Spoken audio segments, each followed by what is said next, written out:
Hi friends, welcome to Azhagiya Illam. இப்போ நம்ம ஒரு வெஜிடபிள் பிரியாணி எப்படி செய்யலாம்ங்கறத பார்க்க போறோம். வாங்க பார்க்கலாம். இதுக்கு ஒரு 2 டம்ளர் பாஸ்மதி ரைஸ் 20 நிமிஷம் ஊற வச்சிருக்கேன். நம்ம பிரியாணிக்கு ஒரு பேஸ்ட் ஒன்று ரெடி பண்ணிக்கலாம்.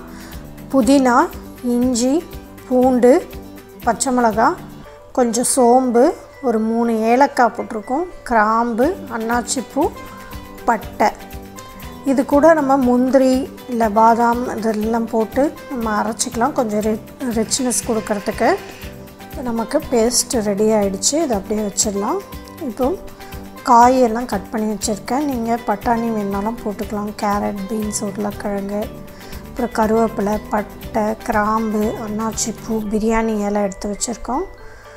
அப்புறம் மஞ்சள் தூள், மிளகாத்தூள், கொத்தமல்லி இலை, உப்பு, வெங்காயம், தக்காளி நான் கட் பண்ணி வச்சுருக்கோம். ஒரு எலுமிச்சம்பழம் எடுத்து வச்சுருக்கேன் கடைசியில் புழிஞ்சிக்க. பிரியாணி செய்ய ஒரு பேன் ஒன்று வச்சுருக்கோம். அதில் ஒரு 2 டேபிள் ஸ்பூன் எண்ணெய் விட்டுக்கிறேன்.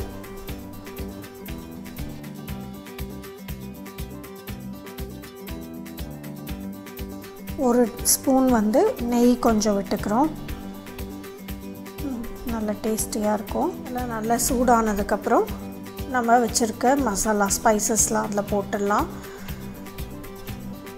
பட்டை, லவங்கம், ஏலக்காய், பிரியாணி இலை எல்லாத்தையும் அது உள்ள போட்டு வதக்கிக்கலாம். முந்திரி, பாதாம் எது இருக்கோ அதை ரெண்டுத்தையுமே போட்டுக்கலாம். கருவேப்பிலை போட்டுக்கிறேன்.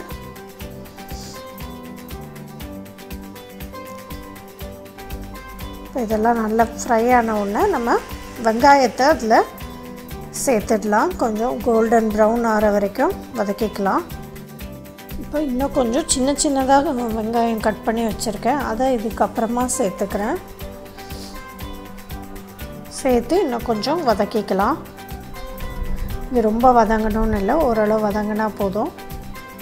அப்புறம் நம்ம கட் பண்ணி வச்சுருக்க தக்காளியை அதில் சேர்த்துடலாம். சேர்த்து இப்போ வெங்காயம் தக்காளியை நல்லா வதக்கிக்கோங்க.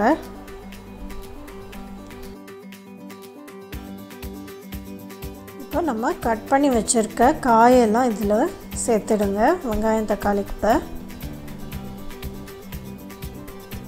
சேர்த்து நல்லா கிளறி விட்டுருங்க.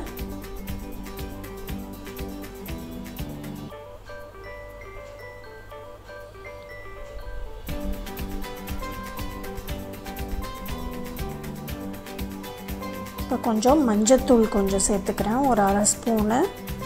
அப்புறம் மிளகாத்தூள் ஒரு ஸ்பூனு, 1.5 ஸ்பூன் கிட்ட சேர்த்துருக்கோம். கொத்தமல்லி கொஞ்சம் தூவிக்கிறேன். இது எல்லாத்தையும் நல்லா வதக்கி விடுங்க.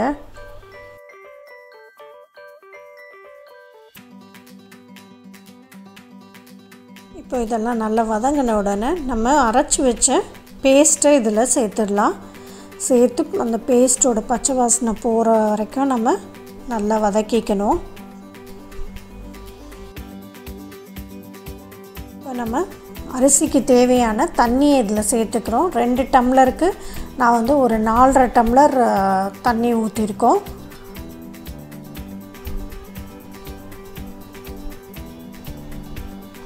அவ்வளோதான், நம்ம தண்ணியெல்லாம் சேர்த்தாச்சு.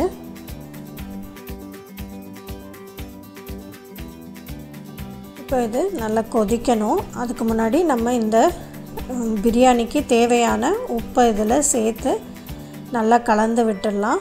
இந்த ஸ்டேஜில் நீங்கள் டேஸ்ட் பார்த்துக்கலாம், அந்த தண்ணியோட டேஸ்ட்டு. அதுக்குள்ளே அந்த தண்ணி கொதிக்கிறதுக்குள்ளே நம்ம ஒரு பேனில் கொஞ்சமாக கீ போட்டு நம்ம ஊற வச்ச பாஸ்மதி ரைஸை அதில் லைட்டாக வறுத்து எடுத்துக்கலாம். அப்போ தான் ஒன்றோட ஒன்று ஒட்டாமல் வரும்.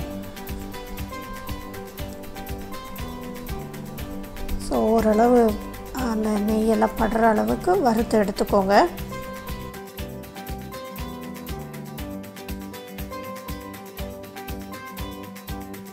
இந்த தண்ணி நல்லா கொதிச்சிட்ருக்கு. இந்த ஸ்டேஜில் நம்ம வறுத்த பாஸ்மதி ரைஸை அது உள்ளே போட்டுடலாம். போட்டு நல்லா கிளறி விட்டுருங்க. கிளறி கொஞ்ச நேரம் அப்படியே ஓப்பன் பண்ணி கொஞ்ச நேரம் விடலாம்.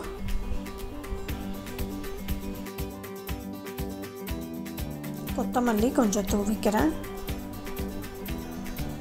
இப்போ இந்த அரிசிலாம் நல்லா தெரியுது பாருங்கள். இந்த ஸ்டேஜில் நம்ம மூடி போட்டு தம் வச்ச மாதிரி ஒரு அடுப்பை ஸ்லோ பண்ணி ஒரு 10 நிமிஷம் அந்த ஸ்லோலியே அப்படியே தம் பிடிக்கிற மாதிரி வச்சிடலாம். அதுக்குள்ளே நம்ம கொஞ்சம் பட்டரை விட்டு இப்போ கொஞ்சம் ப்ரெட் ஸ்லைசஸ்லாம் நான் கட் பண்ணி வச்சுருக்கேன் சின்ன சின்ன பீசஸாக.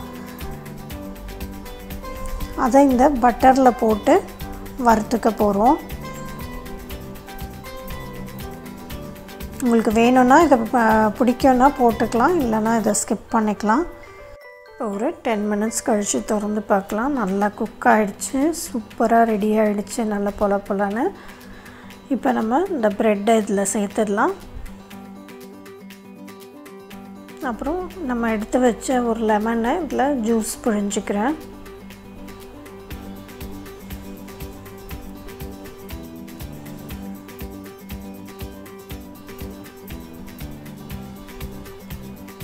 பிழிஞ்சு நல்லா கிளறி விடுங்க.